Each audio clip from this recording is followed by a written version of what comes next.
ಹಿಂದೂಗಳ ಪವಿತ್ರ ಹಬ್ಬ ಮಹಾಶಿವರಾತ್ರಿ ಅಂಗವಾಗಿ ಕಲಬುರಗಿ ಜಿಲ್ಲೆಯ ಪ್ರಮುಖ ಶಿವಾಲಯಗಳಲ್ಲಿ ಭಕ್ತರ ಮಹಾಸಾಗರ ಹರಿದು ಬಂದಿತ್ತು.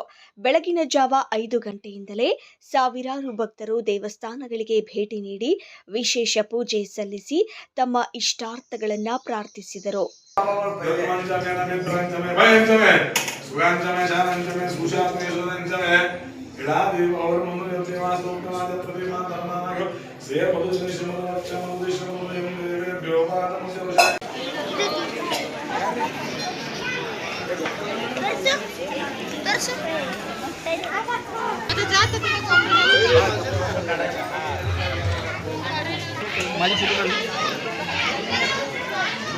ನಂತರ ಪ್ರಸಿದ್ಧ ಶ್ರೀ ಶರಣಬಸವೇಶ್ವರ ದೇವಸ್ಥಾನದಲ್ಲಿ ಭಕ್ತರ ದಟ್ಟಣೆ ಕಂಡು ಬಂದಿತ್ತು. ಅದೇ ರೀತಿ ಅಫಜಲ್ಪುರ ತಾಲೂಕಿನ ಧಾರ್ಮಿಕ ಕ್ಷೇತ್ರವಾದ ಶ್ರೀ ಕ್ಷೇತ್ರ ದೇವಲ ಗಣಗಾಪುರದಲ್ಲಿಯೂ ಭಕ್ತಿ ಭಾವದ ವಾತಾವರಣ ಮೆರೆದಿತ್ತು.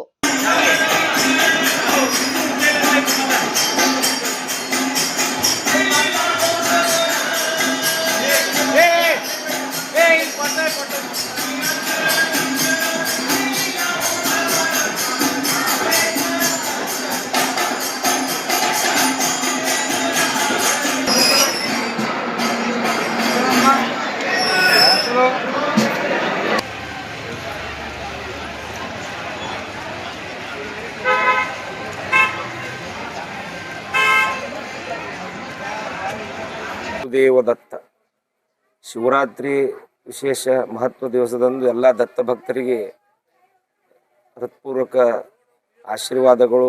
ವಿಶೇಷವಾಗಿ ಗಣಗಾಪುರ ಕ್ಷೇತ್ರ ದತ್ತಾತ್ರೇಯರ ಪುಣ್ಯ ಪಾವನ ಕ್ಷೇತ್ರ. ಅವರ ಅವತಾರಿ ಪುರುಷರಾದಂಥ ನರಸಿಂಹ ಸರಸ್ವತಿಗಳು ಇಲ್ಲಿ 3 ತೀರ್ಥಕ್ಷೇತ್ರಗಳನ್ನು ಮಹತ್ವವಾಗಿ ಸ್ಥಾಪನೆ ಮಾಡಿದ್ರು. ಅದರಲ್ಲಿ ಭಕ್ತಿ ಸ್ಥಾನ ಭೀಮಾ ಮತ್ತು ಅಮರಜಾ ಸಂಗಮ, 2ನೇದು ದತ್ತಾತ್ರೇಯರ ನಿರ್ಗುಣ ಪಾದುಕೆ ಇಟ್ಟಂಥ ನಿರ್ಗುಣ ಮಠ ಮತ್ತು 3ನೇದು ಕಲ್ಲೇಶ್ವರ ದೇವಸ್ಥಾನ. ಇವು 3 ವಿಶೇಷವಾದಂಥ ಗಣಗಾಪುರದಲ್ಲಿ ಸ್ಥಳಗಳು.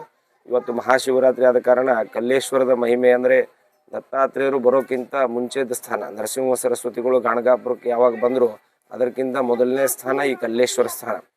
ಕಲ್ಲೇಶ್ವರದ ವರ್ಣನೆ ಗುರುಚರಿತ್ರದಲ್ಲೇ ಬರುತ್ತೆ. ಗ್ರಾಮ ಪೂರ್ವ ಭಾಗೇಸಿ ಕಲ್ಲೇಶ್ವರ ದೇವ ಪರಿಯೇಸಿ ಜೈಸೆ ಗೋಕರ್ಣ ಮಹಾಬಳೇಶ್ವರಾಸಿ ಸಮಾನ ಕ್ಷೇತ್ರ ಪರಿಯೇಸ. ಗೋಕರ್ಣ ಸಮಾನವಾದಂತಹ ಲಿಂಗ ಇದೆ. ಇಲ್ಲಿ ಯಾರು ಅಭಿಷೇಕ ಪೂಜೆ ದರ್ಶನ ಮಾಡ್ತಾರೆ ಗೋಕರ್ಣ ಮಹಾಬಳೇಶ್ವರನ ಫಲ ಪುಣ್ಯ ಪ್ರಾಪ್ತಿ ಆಗುತ್ತದೆ ಅಂತ ಹೇಳಿ. ಆಮೇಲೆ ಇನ್ನೊಂದು ವಿಶೇಷ ಅಂದರೆ ಗುರುಗಳೇ ಕಲ್ಲೇಶ್ವರ ಸ್ವರೂಪ ಅಂತ ಹೇಳಿದ್ದಾರೆ ಗುರುಚರಿತ್ರದಲ್ಲಿ. ಗುರು ಮಣತಿ ತಯಾಸಿ ಕಲ್ಲೇಶ್ವರ ಶ್ರೇಷ್ಠ ಅಮ್ಹಾಸಿ ಪೂಜಾಕರಿಗ ನಿತ್ಯ ತ್ಯಾಸಿ ಅಮ್ಮಿ ತೇಥೆ ಸದಾಸು.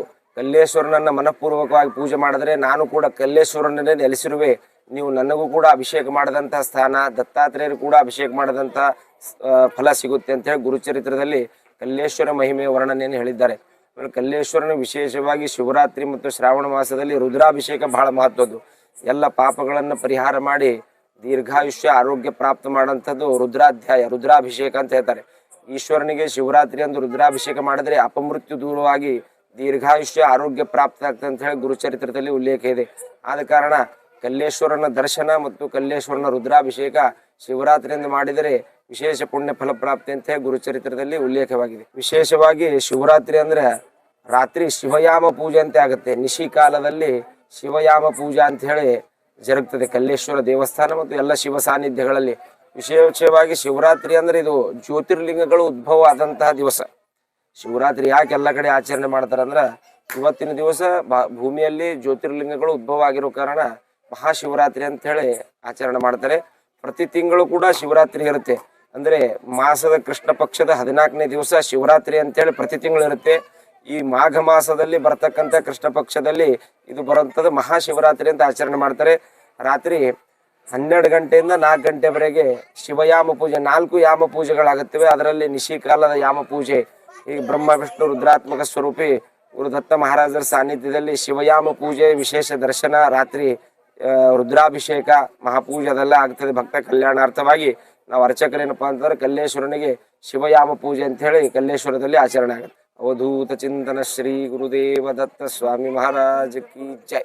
ಇನ್ನೊಂದೆಡೆ ಆಳಂದ ತಾಲೂಕಿನ ಲಾಡ್ಲೆ ಮಶಾಕ್ ದರ್ಗಾ ಆವರಣದಲ್ಲಿ ಇರುವ ರಾಘವ ಚೈತನ್ಯ ಲಿಂಗಕ್ಕೆ ಪೊಲೀಸ್ ಬಂದೋಬಸ್ತ್ನಲ್ಲಿ ಪೂಜಾ ಅಭಿಷೇಕ ನೆರವೇರಿಸಲಾಯಿತು. ಸುಮಾರು 15 ಜನರ ತಂಡಕ್ಕೆ ಮಾತ್ರ ಅವಕಾಶ ನೀಡಲಾಗಿದ್ದು, ಕಾನೂನು ಮತ್ತು ಸುವ್ಯವಸ್ಥೆ ದೃಷ್ಟಿಯಿಂದ ಕಟ್ಟುನಿಟ್ಟಿನ ಕ್ರಮ ಕೈಗೊಳ್ಳಲಾಗಿತ್ತು ಎಂದು ಮೂಲಗಳು ತಿಳಿಸಿವೆ.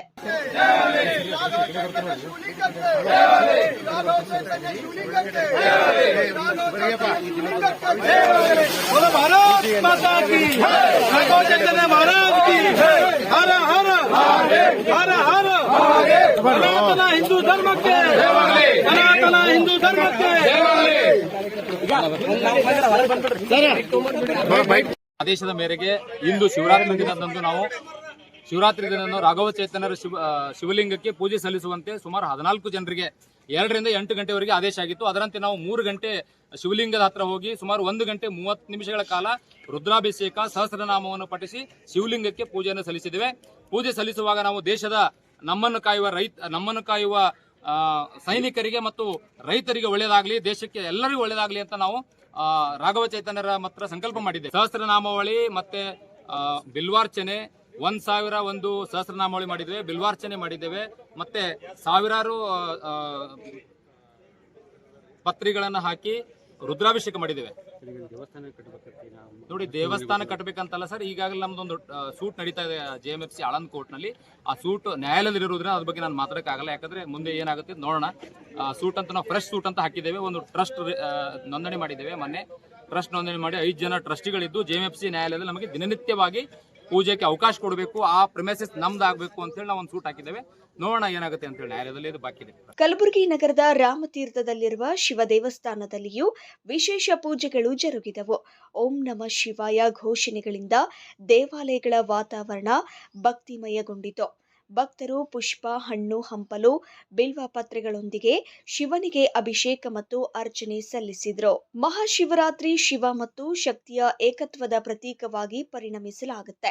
ಈ ದಿನ ಉಪವಾಸ, ಜಾಗರಣೆ ಮತ್ತು ಶಿವನ ಭಜನೆ ಕೀರ್ತನೆಗಳಿಗೆ ವಿಶೇಷ ಮಹತ್ವವಿದೆ. ಲಿಂಗಕ್ಕೆ ಹಾಲು, ಜಲ, ಬೆಲ್ಲ, ದದಿ, ಜೇನು ಸೇರಿದಂತೆ ಪಂಚಾಮೃತದಿಂದ ಅಭಿಷೇಕ ಮಾಡುವ ಸಂಪ್ರದಾಯ ಇದೆ.